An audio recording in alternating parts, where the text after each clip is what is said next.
In this video, let's take a look at the material editor in Enscape. Now, in previous versions 2.2 and above, I believe, they did not have a material editor built into Enscape. Instead, they had to change, or we had to change the name of the material in order to get the effect that we wanted. For example, if you wanted a grass material, then we had to rename it as grass. If you wanted to have a chrome material, we had to rename the material as a chrome material in the SketchUp's material editor. That way Enscape would identify the name and then render it accordingly. But in newer versions of Enscape, they provided us with this really cool and very useful material editor that we can do so many things that we were unable to do previously. So let's take a look at some of the things that we can do with the material editor. You can go into the material editor by clicking on this icon here, Enscape Material, and right now it's not showing up anything. If you click on something like this one here, it populates its parameters, and you can see different aspects, the albedo, the type. For example, right now the type is set to default, but I can change it to, say, carpet. And I'm gonna scroll in just a bit so that we can see how it changes. So this is the material that we have, and if I just change it to carpet, you see, well, probably too much maybe. It's like a forest almost, but I think you can change the amount of carpet that we have as well, I think. Also, you can change the color of it and do so many things that we were unable to do previously. You can change this material to, say, a water material, change it to the default again so that we have the basic carpet that we had previously. So there are things that we can do with this material quite easily. I'm going to bring in a material and see how we can work with that particular material. Now, I've made some changes to the lighting condition of this room.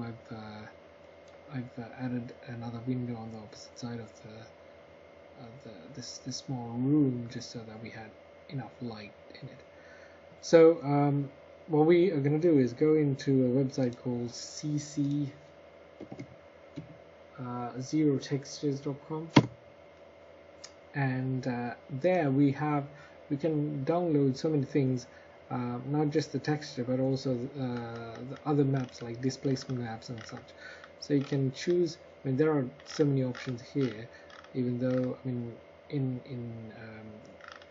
material standards, it might not be that extensive, but there are other resources that you can use as well. I'm going to download one of these materials, this one here, and see how we can use it to create these. The effect of this particular material inside of the building. So I'm going to download this by clicking the 2K option. Let's see, it's going to save it. Let's save it. Let's see, that's the one that I wanted. So I'm going to copy all of this.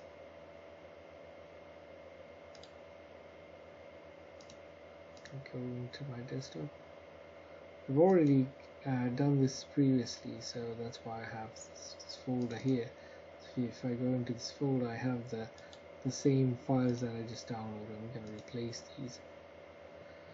So these are the files that I just downloaded for this particular material, and this is the base material, then the displacement and the roughness map.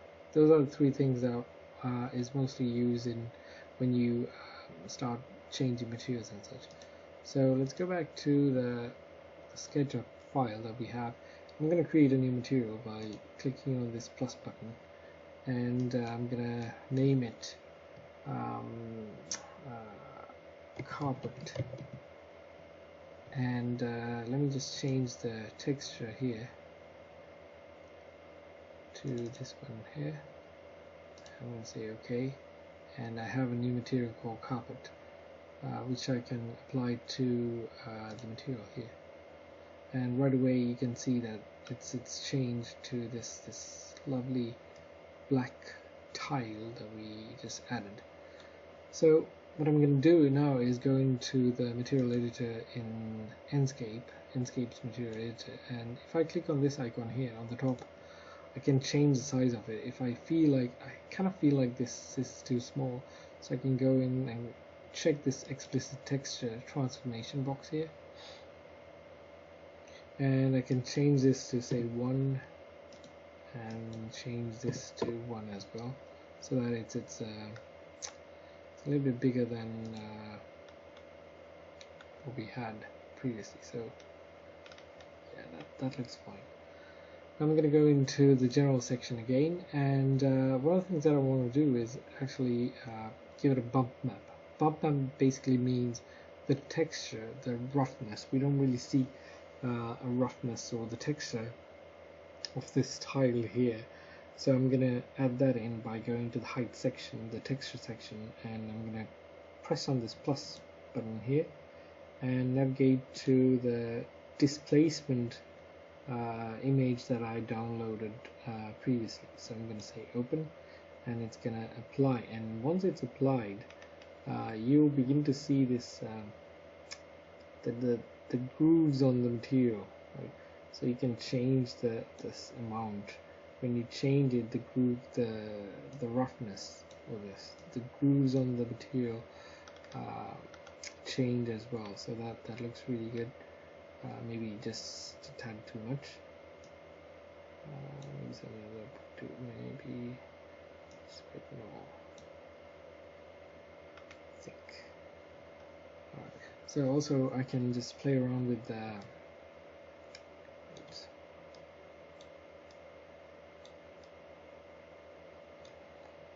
the light condition and see how that works. So there you go. That looks really nice.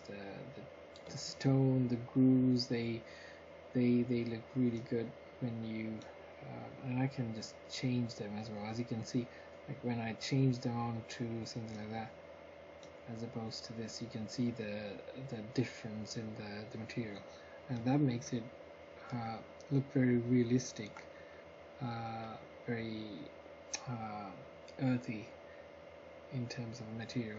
And you can also add roughness as well if you wanted to. I can go in and add some roughness in here, add a texture here, the roughness texture, if I wanted to change the glossiness of it, but it doesn't seem to have.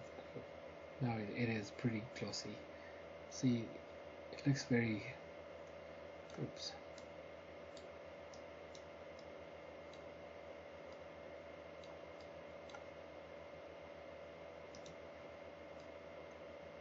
There you go. So that looks really, really glossy, but it also looks very realistic in a way than the plastic material that we had previously. So these are the ways that you can change the material, and I can change the levels here to change the glossiness of it as well. So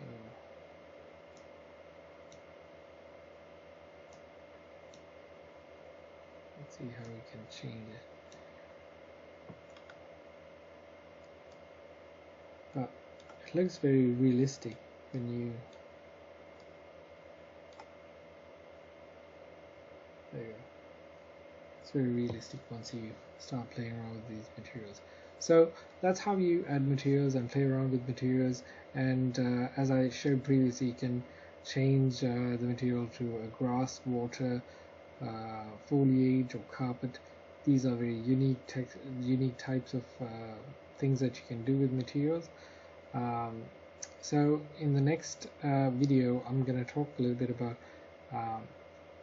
self-illuminating materials, self-illumination in the material, because that can be used to create a really nice effect with lights.